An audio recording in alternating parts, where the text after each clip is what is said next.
19th Common Council meeting to order. And the first item on our agenda is swearing in the mayor.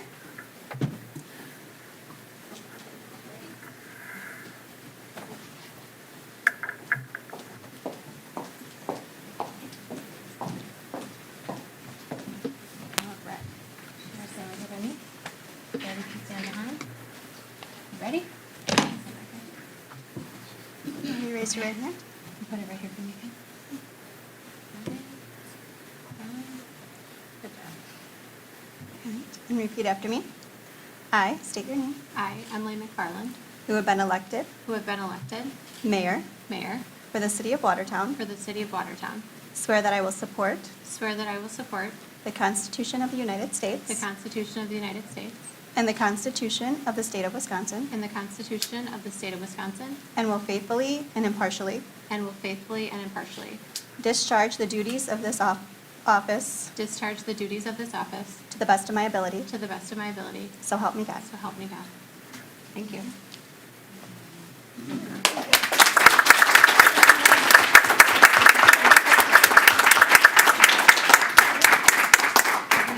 Right here. So you've got to look at everybody.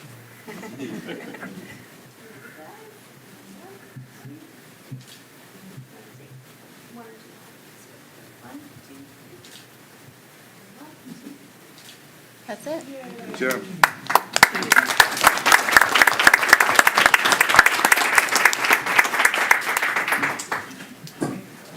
It's the fastest city council meeting Megan's ever run, so. All right. The next item on our agenda is to introduce our new and re-elected officials. I'll get to our even districts in just a moment, but just for those of you visiting, because you probably only visit once every 3 years or so, the first district alderperson is Dana Davis. Third district is alderperson Chris Ritten. Fifth is Will Licht. Seventh is alderperson Eric Schmid. And the ninth is alderperson Jim Remline. So with that, we will begin the oath of office for our new alderpersons. And we're doing it just a bit different this year. We're going to do individual swearing-ins. So I'm going to invite the clerk to come back. She's going to do a marathon of oath reading sessions for 4 more times. And we will start with District 2, alderperson Jonathan Lampy. So Jonathan, if you'd like to come up with your family. And Megan.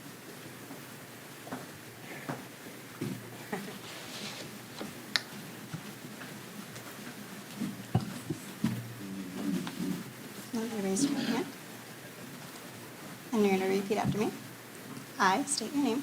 I, Jonathan Lampy, Who have been elected who have been elected alderperson for the second district alderperson for the second district for the city of Watertown. for the city of Watertown, Swear that I will support swear that I will support the Constitution of the United the States Constitution of the United States and the Constitution of the state of and Wisconsin, the Constitution of the state of Wisconsin, and will faithfully and impartially and will faithfully and impartially discharge the duties of this office discharge the duties of this office to the best of my ability. to the best of my ability, So help me God. so help me God.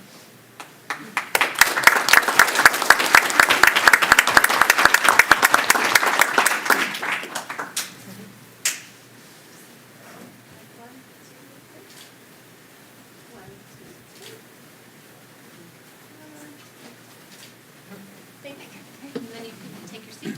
Yep. Last time I was sworn in, my children were much smaller, and I learned the hard way to not make them sit through the entire meeting to take photos. So that's why we're doing it right now.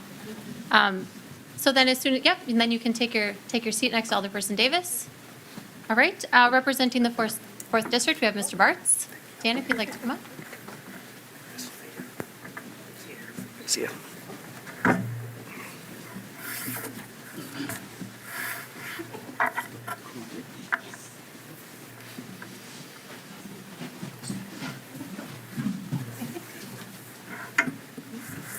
You raise your right hand. Repeat after me. I state your name. I, Daniel Bartz, Who have been elected who has been elected alderperson for the fourth district alderperson for the 4th District for the city of for Watertown. the city of Watertown, Swear that I will support swear that I will support the Constitution of the United the States Constitution of the United States and the Constitution of the state of and the Wisconsin, Constitution of the state of Wisconsin, and will faithfully and impartially and will faithfully and impartially discharge the duties of this office discharge the duties of this office to the best of my ability. to the best of my ability. So help me God. So help me God.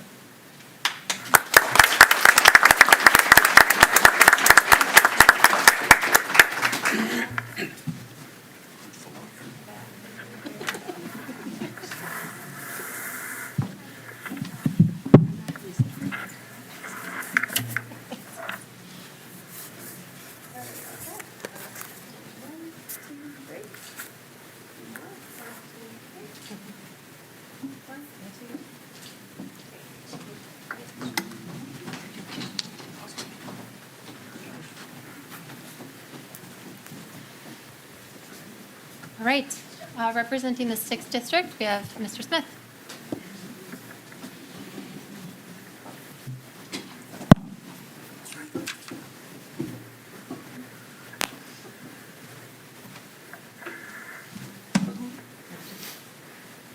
Repeat after me.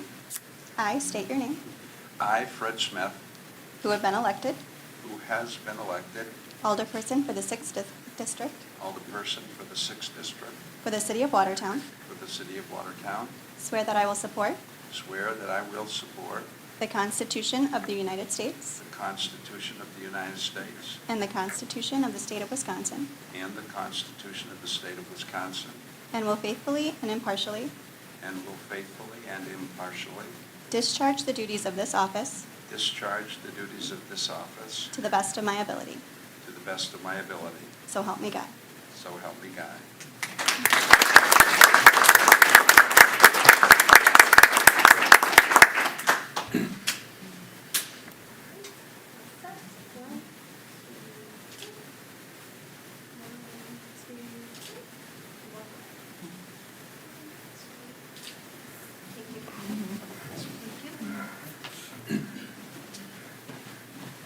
And then our last for this evening, representing the 8th District, is Mr. Bartz. Excuse me, Mr. Wetzel. I should have written down a script. We didn't even know. Raise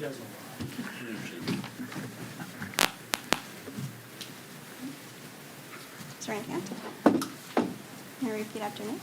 I state your name, I, Bob Wetzel, who have been elected who have been elected alderperson for the 8th District alderperson for the 8th District for the City of for Watertown, the City of Watertown, swear that I will support swear that I will support the Constitution of the United the States Constitution of the United States and the Constitution of the State of and the Wisconsin, Constitution of the State of Wisconsin, and will faithfully and impartially and will faithfully and impartially discharge the duties of this office discharge the duties of this office to the best of my ability. to the best of my ability. So help me God. So help me God.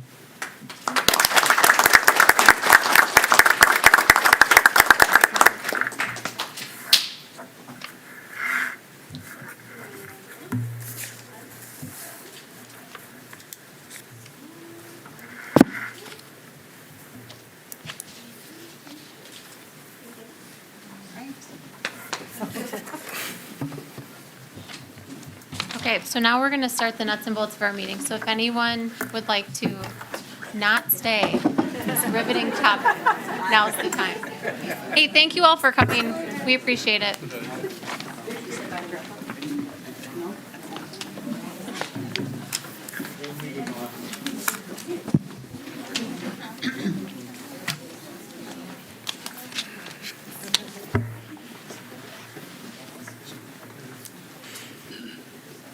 All right.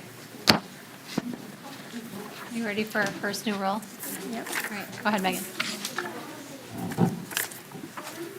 Davis. Here. Lampy. Here. Ritten. Here. Bartz. Here. Lick. Here. Schmidt. Here. Sorry, Smith. Here. Yeah. Wetzel. Here.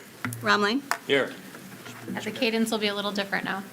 All right, if you would please join me in the Pledge of Allegiance. Pledge allegiance to the flag of the United States of America and to the republic for which it stands, one nation, under God, indivisible, with liberty and justice for all. All right, the first item on our agenda is the minutes of the council meeting from April 4th. Comments or questions on any of those minutes? All right. Our next item, we have two special items this evening, and the first one is the election of our Common Council President.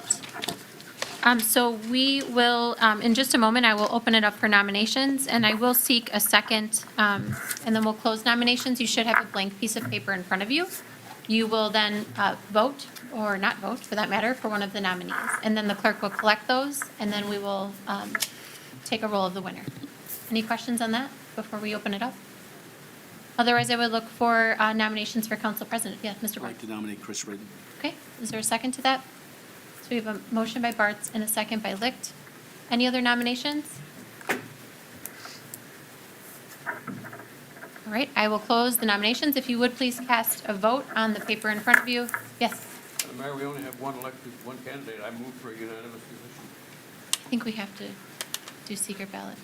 It doesn't have to be a secret ballot. Oh. It just may be a secret ballot. Okay. Well, thanks, Jim. I had a nice little script written out here. Oh, No one it's totally seconded fine.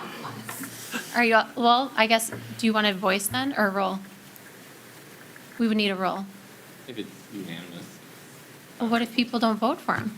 Megan and I had this conversation, and we joked about this exact thing happening. And now here we are. How about this? Will you oblige me and just vote, please, on the paper? Thank you. Because we said, what if someone doesn't want to vote for Chris, and they just put no vote? If it were Chris, or for Dan?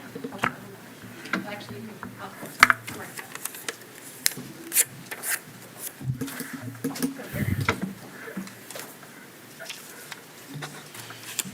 This is why we shouldn't even prepare. Shocking.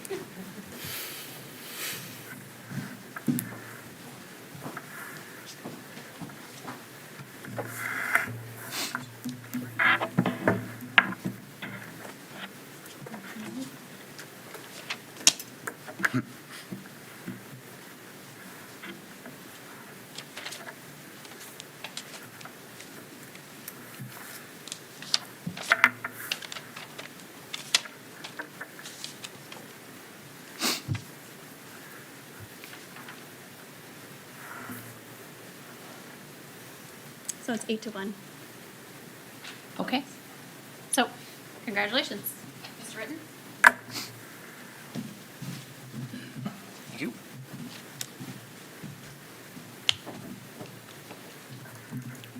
Okay. Our next item then is the election of our Plan Commission members. We'll do a similar thing here, except we do not use paper ballots for this one.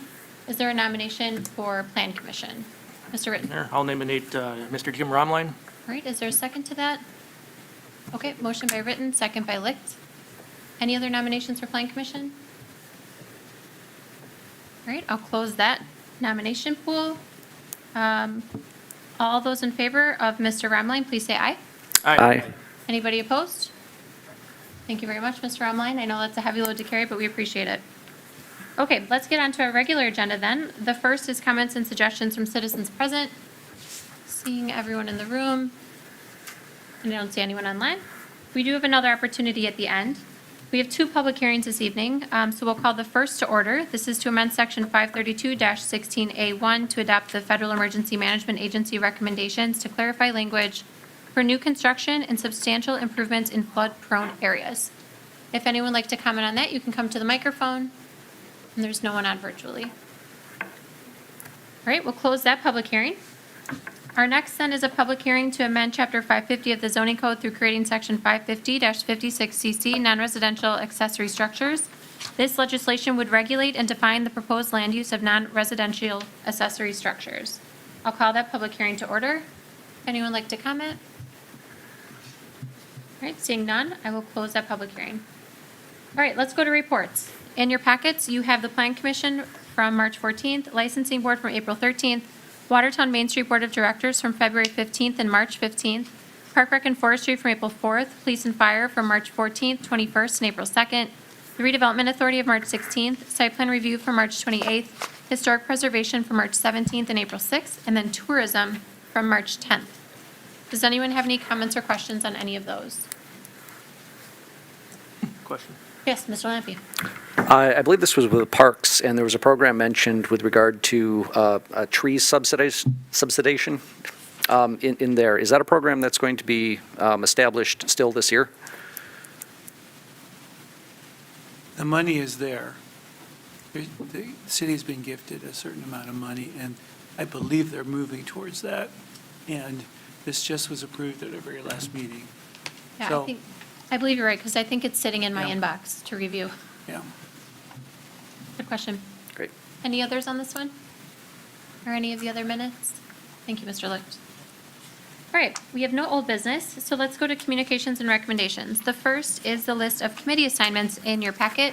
Obviously, Plan Commission is not on here because we just did that election, but I would look for a motion to approve these appointments. Madam Mayor, I'll move that. Okay, motion by Rumline, second by Schmid. Discussion on this one? Okay, all those in favor, please say aye. Aye. Anybody opposed? All right, so welcome to your new committees. At the end of the meeting, when we adjourn, Megan has a handful of oaths for everyone to sign. So please just stick around so we can get those signatures right away for all of your new committee assignments. All right, next is just a quick bridge update.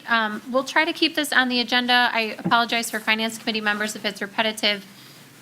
But we have received some good news about the timing of the Main Street Bridge. So about a month or so ago, maybe, I emailed the Secretary of the Department of Transportation and just explained our situation. Maybe a week and a half or so ago, we received word back that they received that communication and have worked to move the Main Street Bridge reconstruction up. So originally it was planned for 2026. They will commit to moving it up to 2025, and then they use the words advanceable potential to 2024, which means in my world, in the world we're operating on here in the city, we are looking to do everything we can for 2024. So we're going to keep all of our pieces moving, all the responses, all the signatures, all the design, everything that we need to be doing, we're going to keep trudging ahead so that we aren't the barrier should the state be able to pull off 2024. And the reason that they can't fully commit and are just using advanceable potential is they have a bureau that within DOT that designs bridges. And in moving this project up, they're hiring a consultant to design the bridge versus using state DOT staff to design the bridge. So they are in the process now of RFPing to bring in a designer to move it up to 2025. So that's good news. With that said, there's obviously going to be some type of permanent change to in the least, I'm using those words carefully, to what's down there now. You know, we have barricades that blow over in the wind and a storm. I'm emailing Dan and Stacy at all hours of the day when I see them blown over and saying we need to get back there and get those stood back up. So we have our Public Works Director asked the DOT if they could provide us with stronger barriers to potentially keep that area more secure, more consistently. And then she also reached out to both the counties. And to put that in some perspective, I know we had to buy them for the town square, and it was very costly to buy that orange, thicker jersey barrier. And so thankfully, through that ask, we've been able to get a yes. So we are going to have some more permanent structures. It's going to take us some time and some equipment, literally semis, to move them. They're so heavy, we can only move like 4 at a time. So we're going to bring those in, and then we will come back to Finance and Public Works, one or the other, to formally decide, once we have, now that we know this timeline, if we're comfortable just leaving what we want to do. Are we going to leave up the barriers and keep it closed, knowing we have this date moved up? So we will have some finality to this temporary situation downtown. We also received word, and one of the asks that we sent to the secretary was to release the funding for the Katy Street Bridge Rehab project. We hadn't gotten that funding yet, and they did indeed disperse that funding to us.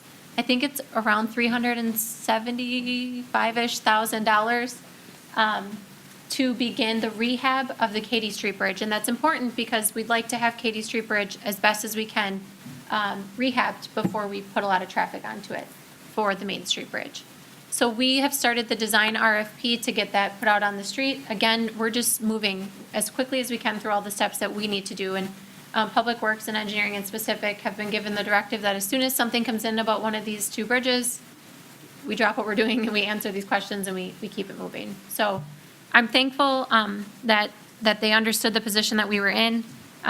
So we have some movement in a positive direction. Any questions on either of those 2 bridges? Okay.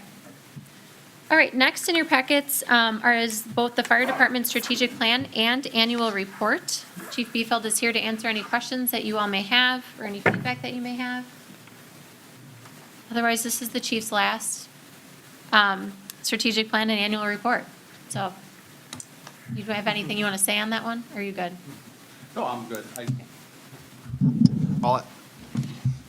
All I wanted to say is annual report is just an overview as our department, and strategic plan is our 5-year plan that we update every 2 years, and hopefully you can use that for information for understanding the fire department and its operations better. Very good. Yes, Mr. Lanky. Sorry, Craig. Did have a question about one of the vehicle acquisitions that was mentioned in, I think, the annual report, where there was a deferral. On a vehicle acquisition, did you say? Yes. Remember that? We have a command car plan for this year. But Are you looking at the tender?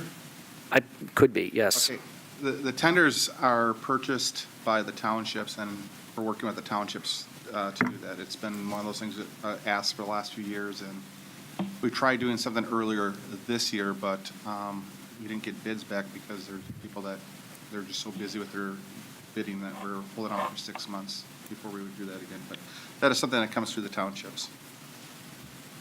Thank you. good question. Any other questions for the chief or comments for the chief? Just want to comment on. Yes, Ms. Russell. It was a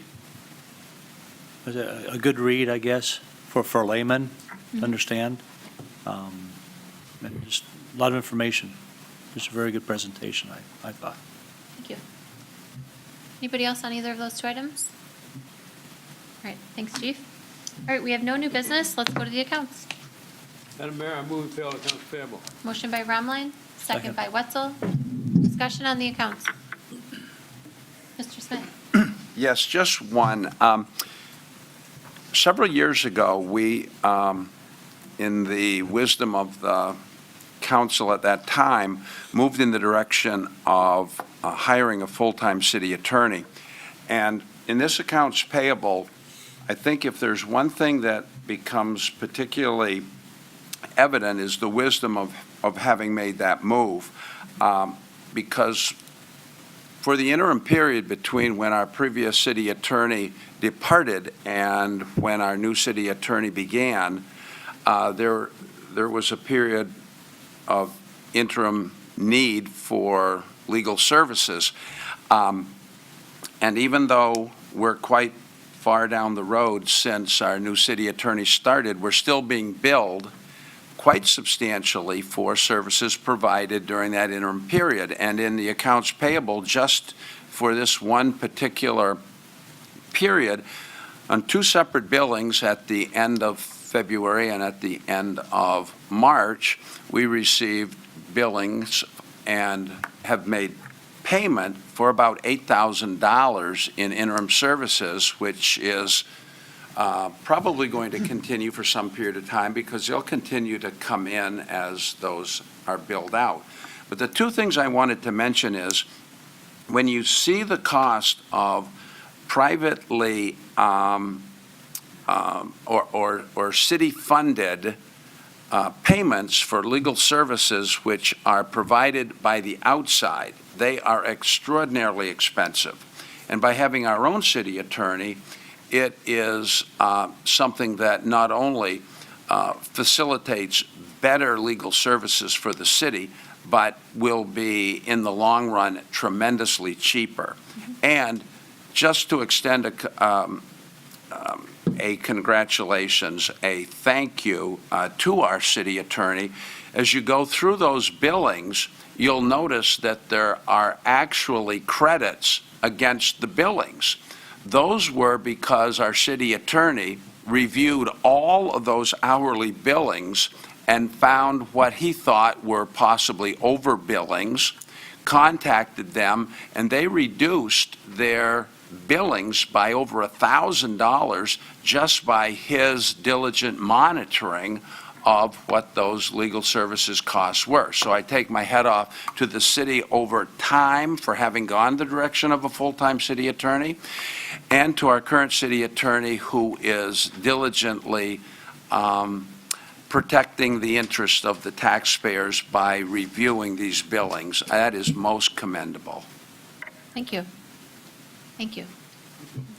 Any other comments on the accounts? All right, Megan. Romline. Aye. Davis. Aye. Lambie. Aye. Ritten. Abstain. Bartz. Aye.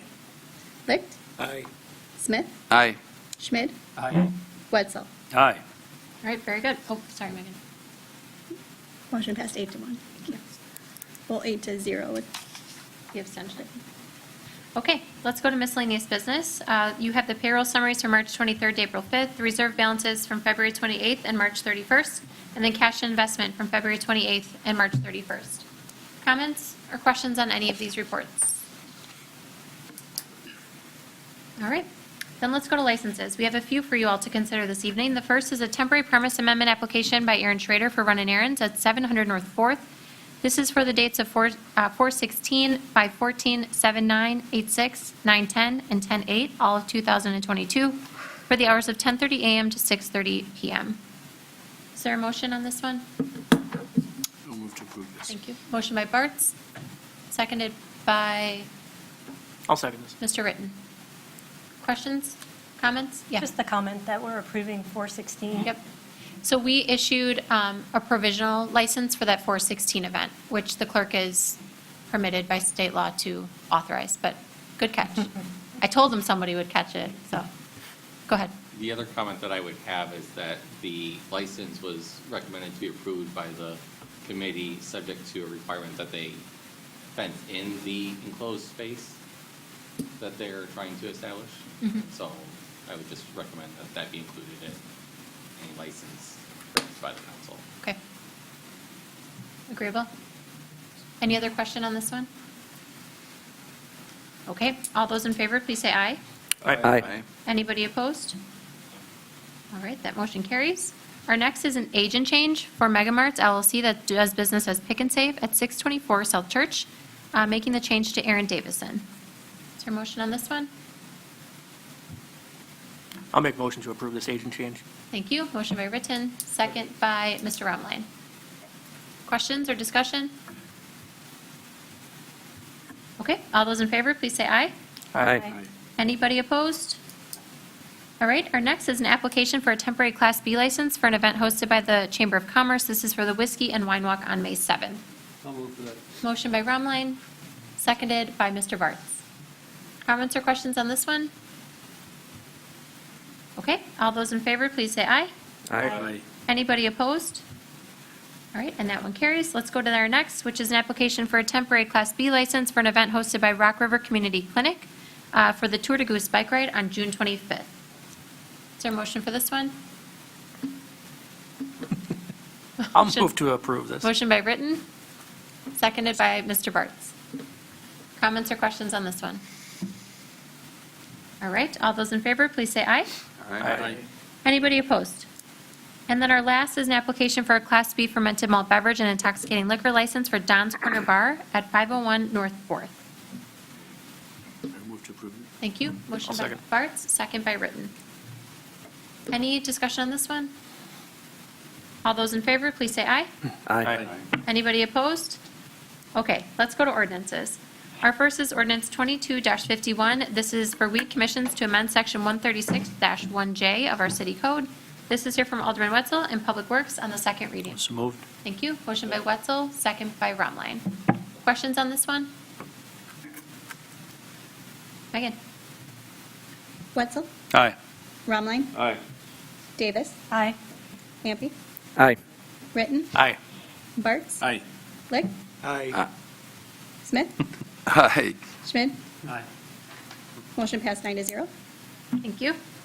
Our next is ordinance 22-52. This is to amend the Plan Unit Development, General Development, and Precise Implementation Plan under Section 550-152 for 711 West Main Street. This is here from me and the Plan Commission on the first reading. Can I get a motion to get this on the floor? I'll make a motion to bring this to the floor. Okay, motion by Ritten, second by Bartz. And Jacob, do you mind just popping up? This is the right item, right? For what you passed out? Okay. So you'll remember we had the public hearing on this one? So this came back to Plan Commission. There were understandably a couple of things going on at the police department in the days leading up to us requesting the information. So this information, the Plan Commission did want Jacob to provide to you all because we didn't quite have it at Plan Commission. Correct. So the handout that was at your desk is the tavern surrendered liquor license. So the tavern itself at 711 West Main Street, which is also, the tavern itself is actually 715 West Main Street, surrendered its liquor license on June 30th, 2019. I asked the chief to get me a background on all the violations that occurred from 2019 till now, from now till 2015. I should just had them get them from June 30th, 2019, because that's when the tavern surrendered its liquor license, and there has not been a tavern in that facility since then. So these are the violations that were put into the system for this address before you. And they're not all the same tavern. As you notice, some are from Cherry Bomb, which is the last. There was Brewski's, and then there was Iron Horse since 2015. Just for your information. Thank you. Questions on this? Yes, Ms. Davis. Yeah, I do have a few questions. I do want to say, though, since I'm new, I'm reading all these planning commission notes, and they're excellent. They're really thorough. And one of the things that has popped out to me as I've just read them is how the planning commission committee members just really seem to be trying to help people use their properties in the way that they want to use them. And I think that's what we want in a planning commission, within the restraints of the zoning requirements and things like that. And so that really is evident as you read through all these planning commission notes. But I do have a lot of questions about this particular item, and I was wondering if you could first just kind of lay the foundation and explain to all of us what a planned unit development is, what it was designed to do in like big picture. The planned unit development is a tool that allows the city to rezone. It's a rezoning process that allows somebody to rezone their property to something that allows a certain flexibility to certain parts of the zoning code, such as land use, density, and intensity. We recently updated it for even a water or drainage way overlay districts. It allows flexibility so that they don't have to go by the definition of what is in the code. So it allows flexibility. The purpose is flexibility within the zoning code to allow that to occur on a property. And is it generally to foster and encourage new development, to get developers to see that they're going to get some flexibility so that they can be creative in developing either new developments or infill types of developments? Correct. It's a mechanism that also allows us not to amend our comprehensive plan, and it keeps, because once we amend the comprehensive plan to allow new types of zoning into it, each zoning district has various categories of uses that are allowed, and in this case, a planning development singly defines it to a certain type of land use. Right. So any change to it would actually have to go through the planning and development process again. So that, for example, I think in Watertown, Piggly Wiggly and then the apartments next to it are planned unit Correct. development. The subdivision over by Horseshoe and Steeplechase off of West, that's a planned unit development. Correct. So usually larger parcels of land, right? Correct. YMCA, I think, is a planned unit development. This particular scenario has a property that's very small, and I was wondering if the applicants are planning to do any kind of development with their property. They are not that I'm aware of. They're just currently going to do some interior renovating of the tavern. There are, I believe, 3 commercial apartments with the property. They plan on keeping those. If they do any improvements to the driveway on that property, they will have to pave to our standards. That's not an exception or a condition on, or it's not an exception under this section 1 of the ordinance. So if they do any enhancement or improvement to that parking lot, they would have to pave it and mark the lanes and stuff, or the actual parking spots. So it doesn't preclude them from everything in the zoning code. It's just the exceptions that they're specifically asking for. So I'm just kind of theorizing or thinking that it could be that this could be perceived as a sidestep to existing zoning regulations, because what they're being granted then is an extension to be open until 2:30 in the morning, as opposed to right now that they're limited with the neighborhood business to be open between the hours of 6 and 11. And so that's just something that I'm thinking is, could this be just kind of perceived in that way? And then I'm also wondering if using the planned unit development is a tool that should be used when other options may still be on the table. So, a variance won't work in this situation, a conditional use permit won't work in this situation. But is rezoning still a possibility in this situation? That was the original path, but it would then due to its proximity to residential uses, I believe planned business was the only other option for this parcel to be rezoned to. That would have opened it up to a lot more undesirable principal land uses and principal accessory land uses. So we thought it would be best to move forward in the planned unit development because that then limited it solely to commercial apartments and tavern or indoor commercial entertainment. And then the other thought I had is if the code is really thorough when it talks about planned unit development. And I know you don't have that in front of you, but one of the things that stuck out to me, it says requirements to depict all aspects of development. And it says only development which is explicitly depicted on the required site plan approved by the council as part of the planned unit development will be or shall be permitted. And on their application for this planned unit development, they said that they said nothing with the site or floor plans will be changed. So they did not specify any kind of development at all. So wouldn't that indicate then that they would have to come back if they want to do anything? And I think you kind of touched on this. For instance, in the public comments, he mentioned that he might be willing at some point to extend the driveway or do something with the parking lot. But actually, under this plan, he's not allowed to do that. Is that correct? He's allowed to expand it within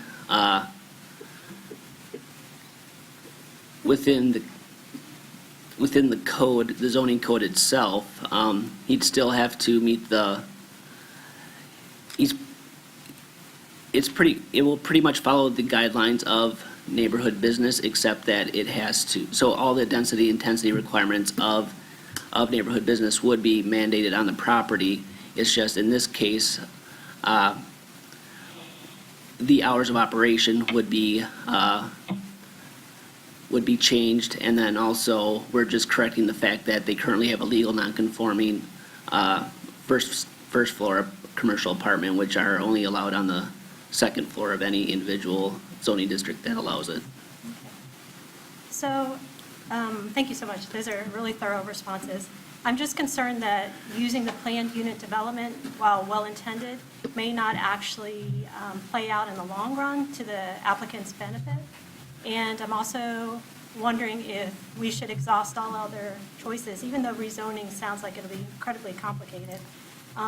Would it be better to exhaust that before we use this planned unit development tool? Those are good questions. I'm going to just share some factual information from Plan Commission. We did, in expanding upon what Jacob shared, we did talk about a rezone. And just to kind of rephrase it a different way than what Jacob shared, because it is so residential, rezoning it would open up the potential for even more variety of what could go on that parcel. And to your point, Alderperson Davis, in the long run, the Plan Commission did not want more options for that parcel. Because it's so residential, they wanted a narrower scope of options for that parcel. So that's when we were discussing the two paths, I think the Plan Commission, and you can jump in if you disagree, I think the Plan Commission suggested staying on the path that kept the narrowest land uses considering how residential the area was. So I just wanted to share that piece about rezoning. Because Jacob did talk Yes. extensively And with them at the beginning. It would have also required a comprehensive plan amendment to allow for Right. that rezone. And I know the Plan Commission had some hesitancy about changing the comprehensive plan for one parcel. Yes, Mr. Smith? This has a pretty high visibility. Following the public hearing at the council meeting on April 4th, there was a front page headline, and we have the council minutes from the meeting of April 4th. At that public hearing, and I've tried to piece this together because I wasn't at this meeting, and I'm trying to follow this through to ensure that everything that our procedure has set in place for purposes of protecting neighboring property owners and public citizens that take the time to come in and present their point of view. There were three different speakers at the public hearing on April 4th. They're listed in the council minutes of April 4th. One of them was the business owner who was a proponent, but there were two neighbors, one a business owner and one a private citizen, that expressed concerns. I can't tell because obviously the council minutes anticipate that the referral back to the Plan Commission, which happened on the 11th, 1 week after the public hearing, would fill in the blank spaces. Unfortunately, because of the timeline, the minutes of the Plan Commission meeting for the 11th are not part of our package and not available to us to review. So I have no way of knowing, following the paper trail, if the concerns of the citizens were in fact vindicated through the review process. Now, at that public hearing, there were concerns about hours of operation by one of the speakers, and there were concerns following up on the excellent points made by Alderperson Davis relating to the parking. I presume that these individuals, since they're not here tonight, and I don't have the minutes of the Plan Commission meeting of the 11th, but because we do have on this ordinance a reference that is from the Plan Commission with a positive recommendation, that everything was addressed and resolved favorably. But I have no documentation that that's the case. And what I wanted to be assured of tonight, either through the mayor, who's the chair of the Plan Commission, or by our council representative on the Plan Commission, that those concerns raised at the public hearing here on April 4th were addressed and satisfactorily dealt with, to the point that those people that came in special to speak at that public hearing are in accord with what is a positive recommendation from the Plan Commission, so that we can go ahead, place full faith and reliance on that recommendation, move forward with this, and recognize that those concerns have been addressed and adequately met. Sure. I will share on the parking aspects, which was the public hearing comments from the business owner. There was discussion at Plan Commission about a lot in the rear of the property and how that was sufficient for parking for the amount of patrons and residents that are on the parcel. And then we also shared with the business owner that removal of parking on Main Street is a matter that would go before public safety and welfare, not something that would be wrapped into the confines of this request. And our Public Works Director, I believe, has facilitated getting that onto the public safety and welfare meeting for May, for you all to have that discussion on if parking should remain on Main Street. The reason that you received the report that Jacob received from the police department was to address those concerns that were shared about driving through the parking lot of the neighboring business. And, you know, I can ask the chief to comment. I don't know if you have more to share, but this was really the response that was to be received in regards to the concerns that were submitted about perhaps, you know, unwanted behavior in the nature of things that would involve the police department. So that was the amount. Do you have anything else to add? Those were the two items that we discussed. And during the extended discussion, Mr. President, this was an extended discussion that we had, everybody went back and forth about the issue. And at the end of the meeting, the mayor asked the question, is there any other questions? Do we have any problem with it? Are we sure that we've covered the problem? And there was no against that statement. So he put a cap on it. Yeah, we did talk for quite some time, and if I'm not mistaken, I don't believe I don't think anyone that commented at the public hearing was at Plan Commission. Correct, no one was there. Okay. Was there a discussion about the 2:30 time period? We did. You mention that? That We- was discussed as well? We did, and it was discussed within the confines of police activity. So did they have complaints about sound and unwanted behavior consistently enough over time where we felt at the Plan Commission that later time would be difficult for the neighboring properties. It was brought up by Commissioner Arnett about the times, and actually on the ordinance, he was concerned that it wasn't in the conditions, but then it was made known that it was in the section 1, number 1, for the indoor commercial entertainment may not exceed the hours of operation of neighborhood business zoning district. So that was, and then they also deferred to 220, and we Correct. put that in here. Correct, yes. Correct. So the hours of operation that exist during the week and on the weekends for other licensed establishments. Did that answer your question? Okay. Ms. Davis? Just one more question. The establishment could open right now if they got the necessary licenses and operate as a tavern, right? Correct, they can do indoor commercial entertainment currently as they are zoned as neighborhood business. It was just, they were legal non-conforming prior to their surrender of the surrender of the liquor license on June 30th, 2019, and they didn't operate as a tavern for 365 days, which then voided that legal non-conforming status. And that, I'm glad you brought that up. That was a comment also that was brought up in the public comment from the landowners, that the city did not notify them. And we checked in with the city attorney, and it's not incumbent on us to notify them that that would be expiring. But that was a comment that was brought up during the public hearing as well. I just want to clarify one item. They could operate until 11 PM. Correct, from Yeah. 6 to 11. Yes. So is the bottom line here that the concerns expressed at the public hearing on April 4th were sufficiently adequately addressed, that the people that were concerned on the 4th were satisfied by the conclusion of the Plan Commission meeting on the 11th, so that the positive recommendation reflects the fact that they are satisfied in the city's response to their initially raised concerns?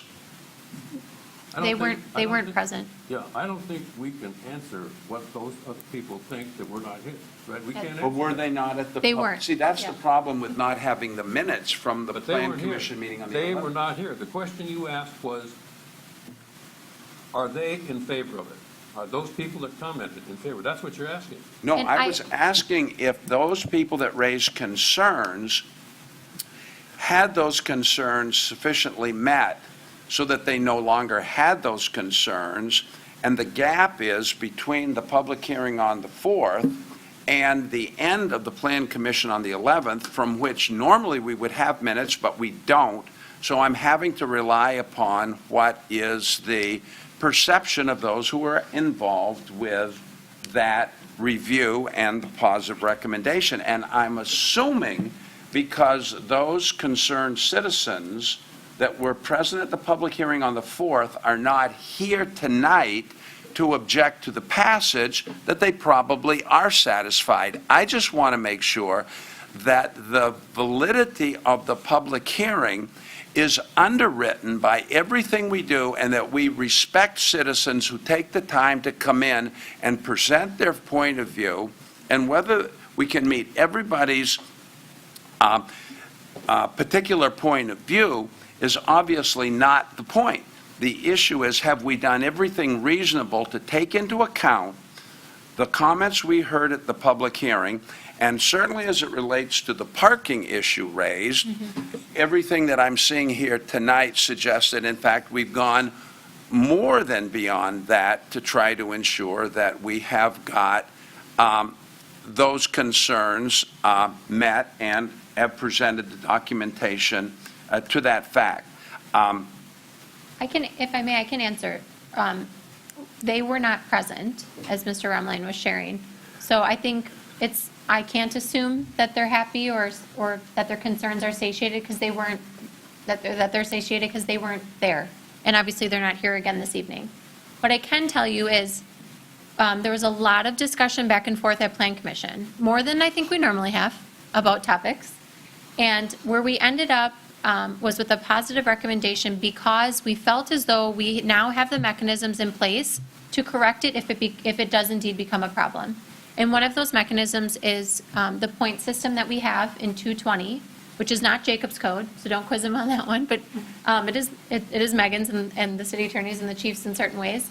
So we now have Jacob's code, the building, Chapter 550, is now built into our point system. So should we have issues that we're describing here with noise, with parking, with being allegedly destructive to neighbors' property, our point system is established in a way that that particular establishment, not the property, but the establishment, would have potentially points assessed to it, and that assessment can lead to suspensions and terminations of their alcohol license. So I think that, and you can correct me if I'm wrong. And that particular item that you just said, that summary was gone over also at the meeting, so that everybody understood that the mechanisms are in place, in fact, to do that. So I think that's where people, if I'm kind of answering at least the question of, did the plan commissioners feel as though we were addressing the comments from the public hearing? I do believe that we stepped through each of the items that came up, and that we wanted to see the report from the police department to talk about the alleged criminal activity. We wanted to talk about the parking in the rear to make sure there was indeed enough parking, and then to go to the parking on Main Street issue to public safety and welfare. And then as it pertained to the hours, we wanted to look at, again, any type of criminal or police activity that would be reported, and understand the boundaries of our point system and how that limits the potential for things like sound, which would be my understandable concern about being open past 11 p.m., how that has limitations and can have a penalty, if you will, for not following the requirements of sound. Does that answer your question? Yes. And again, normally, we would have the minutes in front of us, but for those that weren't part of either the Sure. public hearing or able to be at the Plan Commission meeting on the 11th, this is a very good presentation, which I'm sure will give bolstered confidence to those people that are neighbors, and especially those who took the time to come in and make a presentation to our council. Other comments or questions? This is good discussion. Mr. Ritten? Was the positive recommendation by the plan commission, was that unanimous? That I can't remember. I'm sorry, what was the question? Yes, I believe so. Was it unanimous? Yes, it was. Thank you. Mr. Schmidt? My question is, this is. May I interrupt you for just, yeah, thank you. Oh, yeah. So will this reduce the probability of having a similar issue we had with a different establishment in my district to a significant number of noise complaints that I got my phone blown up on? My hesitation is I don't want to repeat like that was, because this is even more residential than that establishment was. And it's a relatively quiet neighborhood. So my concern is definitely the noise, the runoff change with the parking, and the increased traffic both from the businesses and the residential, because there's a lot of small children families in that district behind there.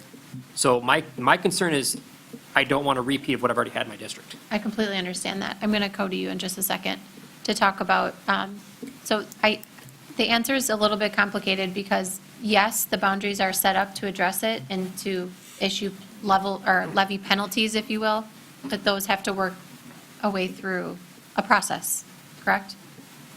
One more thing, Madam. So, at this point, there's a process in place for addressing noise complaints. And essentially, the business would receive a citation for that noise violation, and upon the issuance of the citation, they're assessed points through the police department. As those points accrue, we would meet with the business if they reach to a certain level, and usually it's the chief that meets with the business and explains to them that they're either getting close to the point where the chief can request that they be shut down, or they've passed that point, and we can explain to them what the different potential penalties are based on the point system. That gives the city a little bit of extra flexibility beyond just waiting for these things to go through the municipal court system or through a circuit court action. So I think part of the problem with the prior case was that there were delays in addressing those circuit court violations. And I suspect at this point in time that those would be occurring and addressed much quicker. Okay. I can't promise that it's going to be resolved in a day or a week. Right. But we're process is talking a period of a couple of months versus the length of time that the prior one Okay. went on for. Now, in this, are they going to be required to improve the outside facade of the structure, which is kind of an eyesore? No. No. Nope, all this one is doing is allowing them to be beyond the hours. Correct. Mr. Lampy, Could I move the question? you can. So do we have a motion? We had a motion to bring it to the floor, not a motion to approve yet. Second. Is there a motion to approve? Did you? Is that right? I've heard enough. I trust the planning commission's recommendation. I trust the discussion that we've had here and at the planning commission. This has been a business in the past, a little bit of history on the police report. I don't think it's any more than any other tavern, frankly.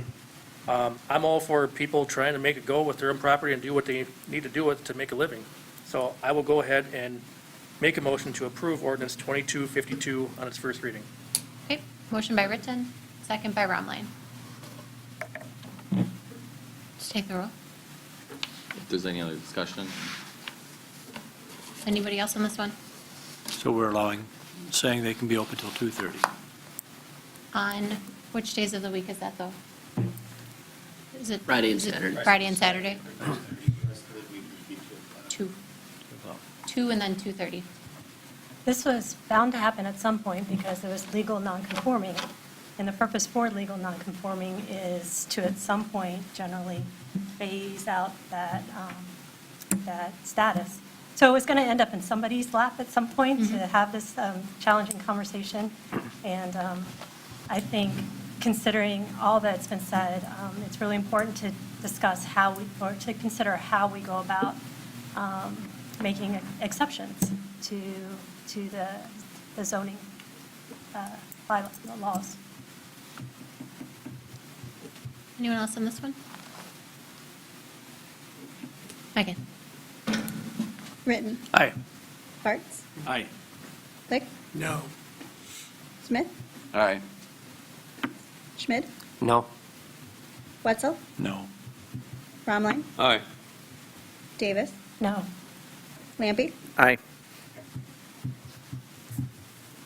Motion passed 5-3. 4? 4. 4. 5-4. 4. Okay, so that's just the first reading. If there's anything that would be helpful for the second reading, questions, concerns, minutes, I got you. Please let us know. But I appreciate the good discussion and consideration. Okay, let's go to resolutions. Thank you, Jacob. That was wonderful. Good job. I mean, that zoning code is a bear. So, I mean, kudos to you for giving that one a read, too. Okay, Exhibit 9380. This is to update the employee handbook regarding employment clarification and recruitment. This is here for me and the Finance Committee. So move on Thank you. 9380. Motion by Licht, seconded by Bartz. Questions on this one? All right, all those in favor, please say aye. Aye. Anybody opposed? All right, next is Exhibit 9381. This is to change the solid waste employee pay grade in the 2022 pay table for our route driver, grade E, to grade G, and our lead person from grade F to a foreman at grade H. This is also here for me and the Finance Committee. I'll move to approve Exhibit 9381. Motion by Ritten, second by Davis. Questions or comments on this one? I'm assuming they're already in the budget. So I can invite anyone up, or I can answer that question if you're okay with it. So the money is in the budget through the savings that were realized from renegotiating the John's Recycling contract. And it's not taking up all of that savings. Not even close. Okay, well, that covers the first year. I'm just looking at long-term down the road. Great question, yep. Same Without, thing. so my concern is we don't want to take away people's talents and abilities to recruit quality people, but I also want to make sure that we're not incurring a long-term tax burden on the community who's already being taxed to the nines. I'm going to ask Stacy to come up, because I'm guessing you have those numbers over time. So just as a reminder, this one is a fee, not a tax. So this is one that we pay through that solid waste fee on your utility bill, not your water bill. Which is just a fancy way of saying a tax, but not a tax. I get it. There's a Yeah, semantical Fees difference. for a user. It's just semantics. But Stacy does have the math over time. I hope, as we talked about. I do. Okay. Other than the cost of, I have to find the sheet with the cost that the raises are going to be. Okay, so in 2022, from restructuring the contract from April through the end of the year, we are saving $56,000 and change. The cost of the raises with benefits And that is including a position that is still yet open. So we need to hire somebody for that one. So that's 6 positions, is 32,000. So that substantially covers in 2022. 2023, the savings of the renegotiating contract is $77,644. 2024, it's $80,294. That's where our current contract ended, and so I only know the numbers up through 2024, a guaranteed number. Our contract is going through 2028 now with substantially lower per ton prices, so the savings are going to continue through 2028.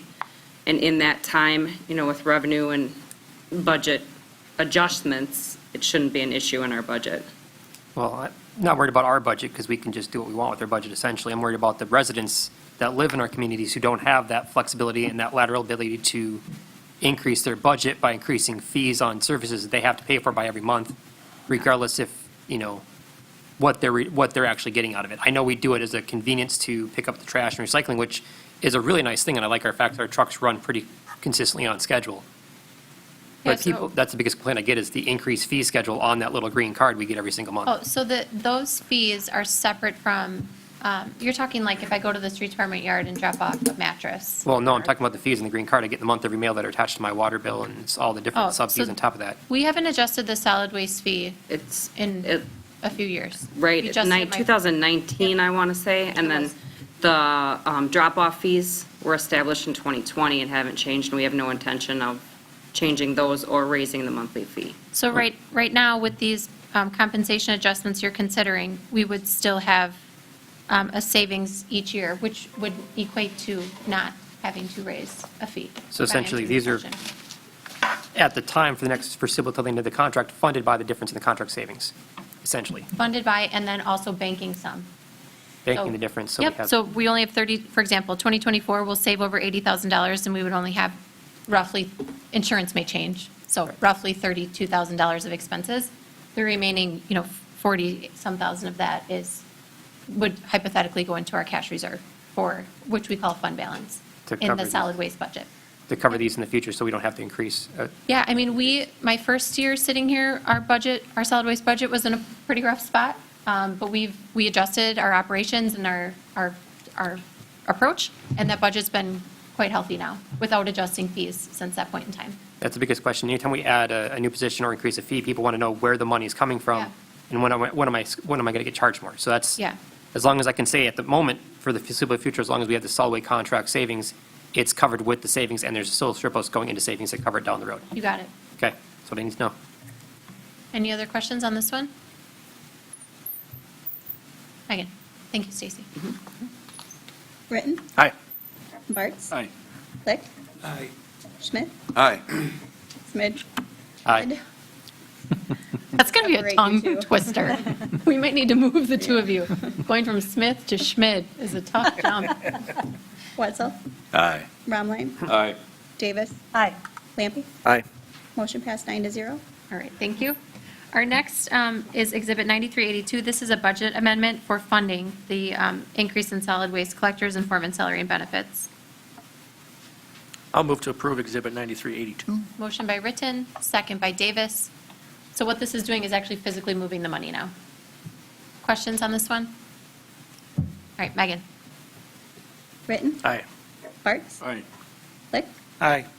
Smith? Aye. Schmidt? Aye. Wetzel? Aye. Bromline? Aye. Davis? Aye. Lampy? Aye. Motion passed 9-0. Thank you. Let's go to Exhibit 9383. This one is an agreement with Ruckert and Milkie for professional services pertaining to the Urban Non-Point Source Planning Grant. This is also here from me and the Finance Committee. I'll move to 9383. Motion by Romline, second by Ms. Davis. Questions on this one? Megan? Bromline? Aye. Davis? Aye. Lampy? Aye. Britton? Abstain. Bartz? Aye. Lick? Aye. Smith? Aye. Schmidt? Aye. Wetzel? Aye. Motion passed 8-0. 1. Next is Exhibit 9384. This is to discuss and approve wage rates for the engineering high school intern positions. This is here from me and the Finance Committee. Motion by Licht, I'll second. second by Ritten. Questions on this one? Megan? Licht, Aye. Smith, Aye. Schmid, No. Wetzel, Aye. Rumline, Aye. Davis, Aye. Ampe, Aye. Britton, Aye. Bartz. Aye. Motion passed 8-1. Thank you. And then last is Exhibit 9385. This is a budget amendment to transfer $26,500 from our stormwater utility capital outlay account to our stormwater utility software updates account for 2022 GIS support and technical services from Symbiont. This is from me and the Finance Committee. I will move. Okay, motion by Wetzel, second by Mr. Romline. Questions on this one? Megan? Wetzel, Aye. Rumline, Aye. Davis, Aye. Ampe, Aye. Britton, Aye. Bartz, Aye. Licht, Aye. Smith, Aye. Schmid. Aye. Motion passed 9-0. All right. Next is comments and suggestions from citizens present. Seeing none, before I ask for a motion to adjourn, I'm going to ask the alders, we're going to take one group photo. We need to start getting these, and then we need you to sign all your oaths. So you can see Megan for oaths, and then we'll have media come in to take our picture, and then we'll let you out of here. So with that, I'd ask for a motion to adjourn. Move to adjourn. Motion by Redline, second by Mr. Schmid. All those in favor, please say aye. Aye. Anybody opposed? All right. Congrats on your first council meeting, new council.